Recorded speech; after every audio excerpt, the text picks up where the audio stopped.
तो स्वागत है गाइस તમારું વિકેટિંગની એક નેક્સ્ટ વિડીયોની અંદર। તો ગાइस એક બે દિવસ પછી આપણે 26મી જાન્યુઆરી આવે છે, તો એના પર આપણે એક અલગ રીતે આપણો જે 26મી જાન્યુઆરી પર ફોટો બનાવતા શીખવાડવાના છીએ ગાइस। તો ચેનલ પર ન હોય તો ચેનલને સબસ્ક્રાઇબ કરીને આપેલા બેલ નોટિફિકેશન ઓલ પર સેટ કરી દેજો, કારણ કે આવા જે વિડીયો નોટિફિકેશન તમને સૌથી પહેલાં મળી શકે।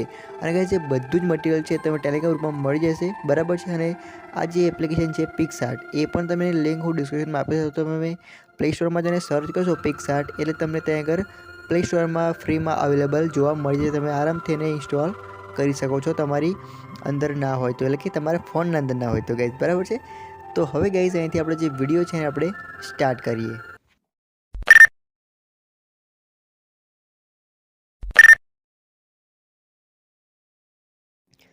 तो અહીંથી ગાइस તમારે જે PicsArt એપ્લિકેશન છે તેને સૌ પ્રથમ તમારે ઓપન કરી લેવાની છે। કંઈક આ પ્રકારે તમે જોઈ શકો છો। જેવું તમે ઓપન કરશો એપ્લિકેશનને એટલે કંઈક આ પ્રકારનો ઇન્ટરફેસ આવશે અને એક ઓપ્શન જોવા મળશે એડિટ અ ફોટો, તો તેની પર તમારે ક્લિક કરવાનું છે। જેવું તમે ક્લિક કરશો તમારી ગેલેરી ઓપન થઈ જશે।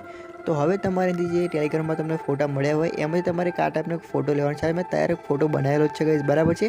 તો તમારે PNG વધારે લગાવવાની જરૂર નથી, આ રીતે એક બેકગ્રાઉન્ડ ફોટો તમને તૈયાર જ મળી જશે। તો હવે તમારે અહીંથી નીચે તરફ સ્ક્રોલ કરવાનું છે અને જેવું તમે સ્ક્રોલ કરશો એટલે તમને એક ફોટો એટલે કે ઓપ્શન જોવા મળશે એડ ફોટોવાળો, તો તેની પર તમારે ક્લિક કરવાનું છે। જેવું તમે ક્લિક કરશો એટલે તમારે આ ટાઈપનું PNG લેવાનું છે, બરાબર છે। આ જે PNG છે એ તમને બેકગ્રાઉન્ડ રિમૂવ કરતા ના આવડતું હોય તો તમે આરામથી PicsArtની અંદર પણ કરી શકો છો, અને ઘણી બધી વેબસાઇટો છે ત્યાં આગળ જઈને તમે ફોટાનું બેકગ્રાઉન્ડ આરામથી રિમૂવ કરી શકો છો। તો તમારે આ રીતે PNG લેવાનું છે। હવે તમારે અહીંયાથી નીચે તરફ તમને એક ઓપ્શન જોવા મળશે એડ ફોટોવાળો, તો તેની પર તમારે પછી ક્લિક કરીને એક આ ટાઈપનો એક બીજું ફોટો લઈ લેવાનો છે, ફ્લેગવાળો, આપણે ઇન્ડિયન જે ફ્લેગ છે તે, બરાબર છે। તો ફ્લેગવાળો આપણે ફોટો લઈ લીધું છે। હવે આ જે ફોટો છે એને થોડોક આ રીતે થોડોક મોટો કરી નાખવાનો છે, એટલે કે ઝૂમ કરવાનો છે। અને ઝૂમ કર્યા બાદ આપણી જે ટી શર્ટ છે તો તમારું જે શર્ટ પહેર્યું હોય, બરાબર છે, પહેરી હોય એની ઉપર તમારે કમ્પ્લીટલી સેટ કરવાનું છે। તો તમે જોઈ શકો છો કંઈક આ પ્રકારે, બરાબર છે।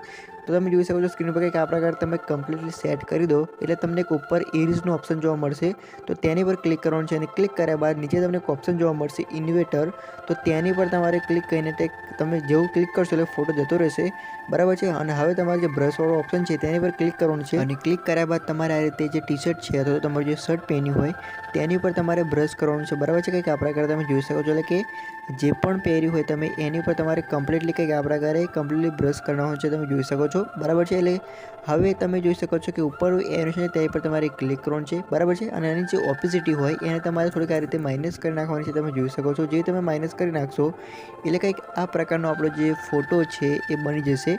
હવે તમારે અહીંથી નીચે તરફ એક ઓપ્શન જોવા મળશે બીજો તમને એડ ફોટોવાળો, તો તેની પર તમારે ક્લિક કરવાનું છે। જેવું તમે ક્લિક કરશો તમારી ગેલેરી ઓપન થઈ જશે અને તમારે આ ટાઈપનું એક ગ્રીન જે ટેમ્પલેટ છે, બરાબર છે, એને લઈ લેવાનું છે અને તેને લઈને તમારે નીચે તરફ સેટ કરવાનું છે। ત્યારબાદ તમે કમ્પ્લીટલી સેટ કરી દો એટલે પછી તમારે એડ ફોટો છે નીચે તેની પર ક્લિક કરવાનું છે, અને ક્લિક કર્યા બાદ આ ટાઈપનું તમને એક PNG લેવાનું છે, તમે જોઈ શકો છો સ્ક્રીન ઉપર, બરાબર છે। અને આ જે PNG છે એને તમારે તો ઝૂમ કરીને નીચે તમારે એને કમ્પ્લીટલી સેટ કરી દેવાનું રહેશે, કંઈક આ પ્રકારે તમે જોઈ શકો છો। હવે ગાइस તમે જોઈ શકો છો કે આપણો જે ફોટો છે કમ્પ્લીટલી બની તૈયાર થઈ ગયો છે। તો હવે તમારે ઉપર છે તેની પર ક્લિક કરવાનું છે, અને ક્લિક કર્યા બાદ અહીં તમારે જે સેવનું ઓપ્શન છે તેની પર ક્લિક કરીને આ જે ફોટો છે એને તમારે સેવ કરી લેવાનો રહેશે। તો હવે તમને આ ફોટો બનાવતો આવડી ગયો હશે, બરાબર છે। તો ગાइस અહીંયાથી આપણે જે વિડીયો છે એને આપણે પૂરું કરીશું, બરાબર છે। તમને કંઈ પણ વિડીયોની અંદર પ્રોબ્લેમ પડી હોય તો તમે મને કમેન્ટ કરજો, ત્યાં આગળ તમને હું જરૂરથી રિપ્લાય આપી દઈશ। તો અહીંયાથી આપણે વિડીયો પૂરું કરીશું। જય માતાજી।